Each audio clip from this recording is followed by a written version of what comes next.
नमस्कार, नमस्ते Phaltan YouTube channel मध्ये मी राजकुमार गोपने आपलं स्वागत करतो।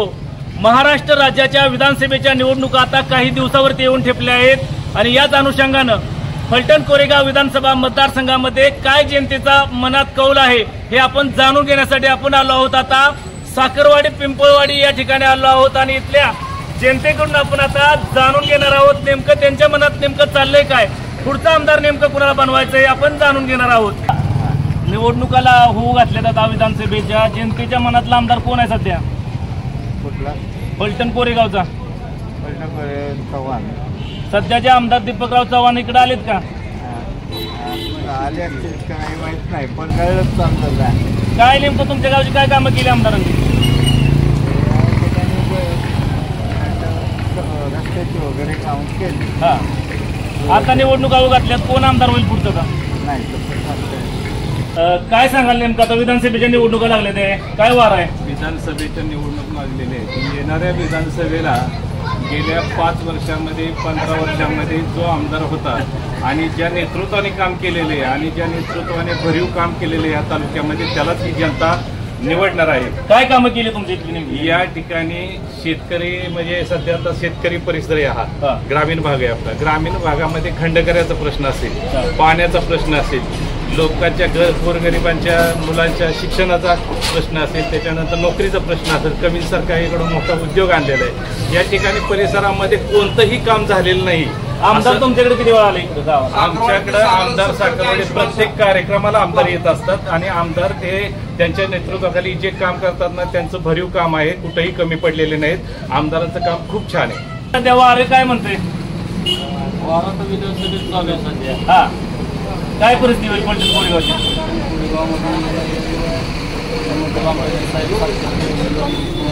सध्याच्या आमदार दीपकराव चव्हाण इकडे कसं काय? इकडे वातावरण आहे, त्यांना उमेदवारी दिली तर काय परिस्थिती होईल? आशीर्वाद असल्या गेल्या वेळेपेक्षा मतदान वाढेल का कमी होईल? वाढेल। कशामुळे वाढेल? वाढेल म्हणजे कार्यकर्ता सापडलं परिसराचं ह्या भागातलं शेतकऱ्याचा महत्वाचा प्रश्न आता तो महाराज साहेबांनी सोडवला। लोकसभेला मतदान रणजितदादांना जास्त मिळलं इकडे फलटण कोरेगाव। कशामुळे मिळाले तुम्हाला माहिती आहे, आम्ही काही जास्त न बोलले चांगलं। आमदार दीपक चव्हाणांना नाराजी वाटते तसे लोक म्हणतात। आता विरोधक बोलणारच की काय, पण माझ्या माहितीप्रमाणे त्यांचं स्वच्छ चेहऱ्याचा निर्मळ आणि स्वाभिमानी माणूस असं मिळणार नाही फलटण तालुक्याला परत, एवढाच मिळणार नाही। म्हणजे इतिहासात नोंद घेण्यासारखं आमदार दीपक चव्हाणचं कामकाज आहे आणि वागणं चांगलं, चारित्र्य चांगलं महत्वाचं, सगळ्याशी मन मिळावपणाने वागतात, हे फार महत्वाचं। तर काय सध्या वार काय आहे सध्या? काय वार इलेक्शन लागत आहे आता विधानसभेचं, बाकी काय विधानसभेचं काय वार आहे नेमकं? वार तसं काय आता तुम्हाला सांगायचं, आमचं म्हणजे ह्याचं आता राष्ट्रवादीचा कधीपासून तुम्ही राजकारणात किती सालापासून आहे? हो, आम्ही आता 50 वर्ष झाली। सुरुवातीला तुम्ही जेव्हा आलता तेव्हा कोण आमदार होतं? आमदार कोण होतं तेव्हा बैठे कृष्णचंद्र बैठे होतं। फलटण तालुक्यात प्रत्येक 3-5 वार्षिकला आमदार बदलला आहे। मालराजे असतील, चिमरराव असतील, रामराजे असतील, दीपक चव्हाण असतील, आता काय होईल नेमकं? आता होय तसं काय सांगता येईल, म्हणजे तुम्हाला सांगायची जनते होईल। जनतेला काय वाटते सध्या? जनतेला काय, जनतेला आपला आमचा ते दीपक चव्हाण बरा वाटते। तुम्ही जवळजवळ 50 वर्षामध्ये 10-15 वर्ष बघितले आहेत, काय परिस्थिती आहे? 50 वर्षापूर्वीची आजची काय परिस्थिती आहे? काय परिस्थिती सुधारली, चांगली कामं चांगली आहे तिथली, कामं चांगली, कंपनी आल्या, सगळं व्यवस्थित आहे। माजी खासदार रणजितदादांनी लय जोर लावलाय, चालायचं त्यांची ताकद आता चांगली वाढली तालुक्यात, त्यांच्या चाललंय त्यांचं। काय होईल नेमका निकाल काय असेल?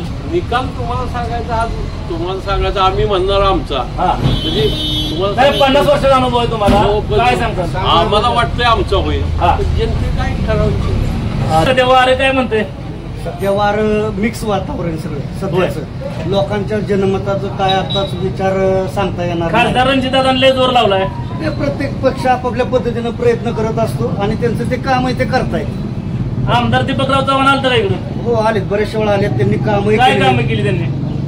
गावगाव प्रत्येक ठिकाणी आमदार फंडातून कुठे सभागृह दिलेत, काय दिलेत, फक्त एकच काम राहिले त्यांच्याकडून की ग्रामीण भागामध्ये रस्ते जे खराब झालेत त्या रस्त्यांची सुधारणा होणं ही खूप काळाची गरज आहे आणि ही राहिलेली कामं शेवटी यांच्या माध्यमातूनच होणार आहेत. त्यांनी त्यांच्या आमदार फंडातून किंवा इतर कुठल्याही जिल्हा परिषदेच्या माध्यमातून ही कामं केलीच पाहिजेत, हे त्यांचं कर्तव्य आहे. एवढंच आमचं म्हणणं आहे. काय होईल नेमकी परिस्थिती काय होईल नाही आताच काय सांगू शकत. सध्या मिक्स वातावरण आहे पूर्णपणे.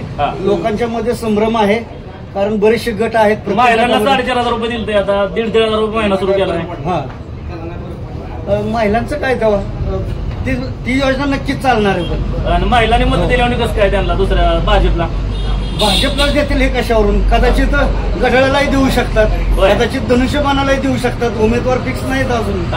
आणि महत्वाची गोष्ट कुठला नेता आज कुठल्या पक्षात आहे हेच फायनल नाही. कारण आजचा नेता उद्या दुसऱ्या कुठल्याही पक्षात जाऊ शकतो. शरद पवार काय करतील नेमके इकडे? पवारांचं नाही एवढं काय चालण्यासाठी. शरद पवारांनी दिल्या उमेदवारांना मत नाहीत पडायचे, नाहीत पडणार. इथं सगळं महाराज साहेबांचं काय असेल.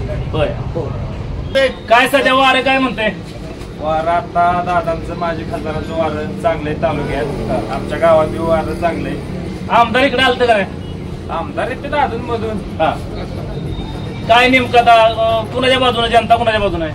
जनता आता खासदारांबरोबर तर आहेच. कशामुळे? तुम्ही आता खासदार इलेक्शनला बघितलं असेल तालुक्यातनं खासदारांना 22,000 लीड गेलेलं आहे. तसं साठवडमधून आमच्या 450-500 लीड गेलेलं आहे. तसं खासदारांचं वारं भरपूर चांगलं आहे. काय नेमकं कोण उमेदवार असतील खासदारांचं? खासदारांना सचिन कांबळे पाटील आमच्या गावातून सागर कांबळे इच्छुक आहे. असे 2 उमेदवार आहेत खासदार. पवार साहेब उमेदवार टाकणार आहेत शरद पवार साहेब. आता 3 पक्षाची लढाई आहे. पवार साहेब टाकणार, महाराज साहेब टाकणार, माझे खासदार टाकणार. दादांनी काय कामं केली नेमकी? दादांनी आता आमच्या गावात सांगायचं म्हणलं तर 1 ते 1.5 कोटी रुपयांनी आम्हाला दिलेला आहे. आणि जिल्ह्यात तर तुम्ही आता माडा मतदारसंघात बघता पुस्तक छापलेलंच आहे खासदारांनी. कोणती कोणती कामं केली, कोणती मुख्य कामं, पाण्याचा प्रश्न असेल, रेल्वेचा प्रश्न असेल, रस्त्याची कामं असतील. महिलांना पैसे दिलं, महिलांना 1,500 चालू केलं. आता तुमचंच पक्ष तिकडे महायुतीतला मित्र पक्ष आहे त्याचं कसं काय? आता वाटणं होणार की म्हणजे चालतं राजकारणात होत राहतं. 2 मित्र पक्षात लढत होणार आहे. लढत होणार.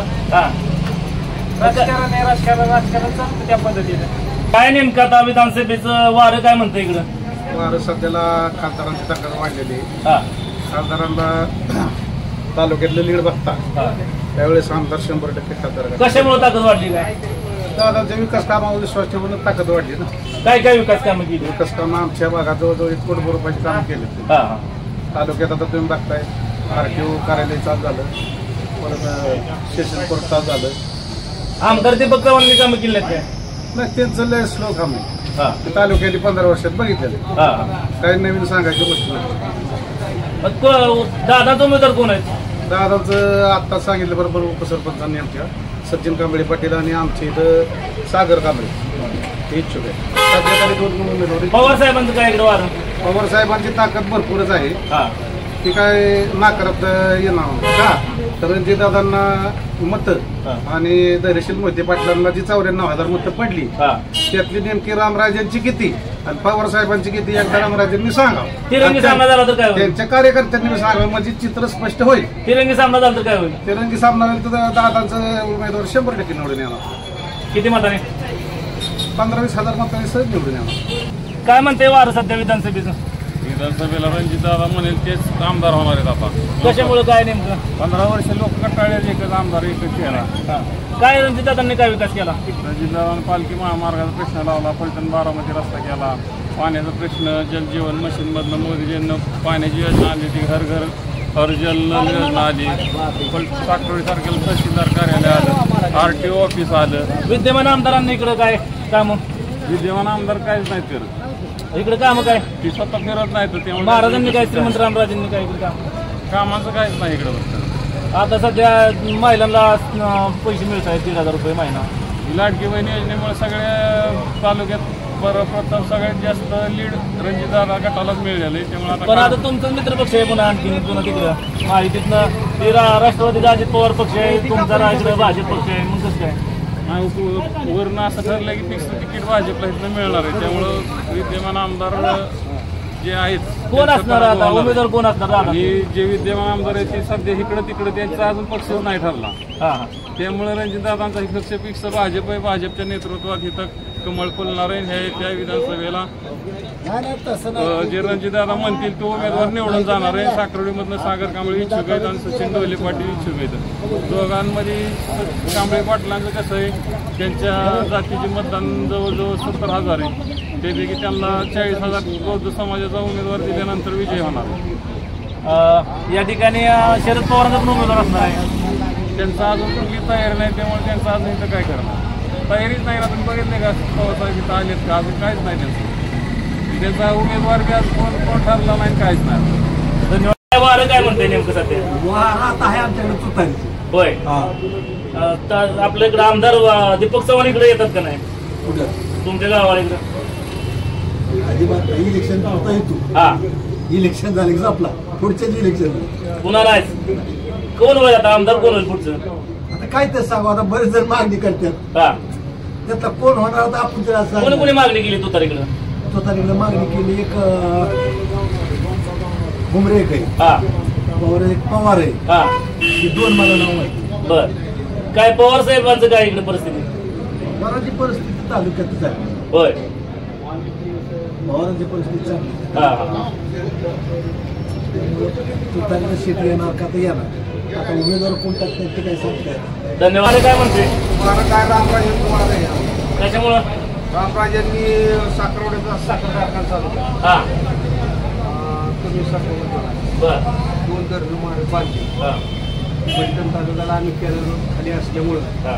आम्हाला पाणी किती वर्ष झाली मिळते. काय करतात रामराजे गाणी गावामध्ये? तुतारी घेतलं काय आहे तिथंच गाड्या? रामराजेचा प्रश्न आहे. तुम्हाला काय वाटते त्यांनी काय करावं?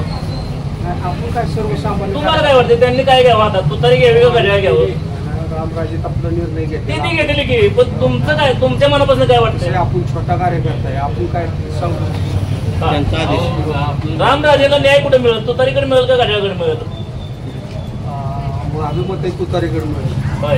बाकी तुम्ही काही विचारू नका. हा. हा? ती घड्याळ काय नाही असं नाही, फक्त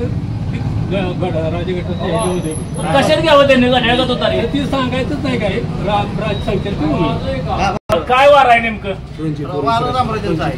कशामुळे काय आता रामराजेंनी सगळा विकास केला. मागा विकास काय काय विकास केलाय? काय केलं नाही ते सांगा ना. काय? पाणी आणलं, कारखाना बंद पडल्याला चालू दोन्ही केलं. कमीच कंपनी आणते. बरं बरं. बाकीचे विकास कामे चाललेलेच असतील. धन्यवाद.